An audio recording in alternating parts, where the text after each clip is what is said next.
Hi days, welcome back to my channel. കാവ്യസ്തുതിയിലേക്ക് അവർക്ക് സ്വാഗതം. ഞാനിവിടെ തയ്യാറാക്കാൻ പോകുന്നത് ഉരുളൻകിഴങ്ങ് വെച്ചിട്ടുള്ള ഒരു ചിക്കൻ കറിയാണ്.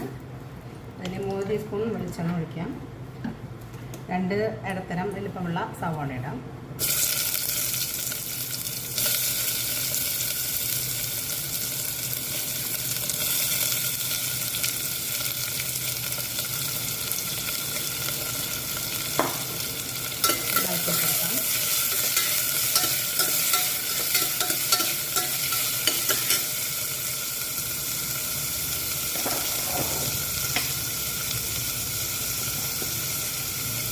കുറച്ച് ഉപ്പ് ചേർക്കാം. സവാള വഴന്ന് വരാൻ നല്ലതാണ്.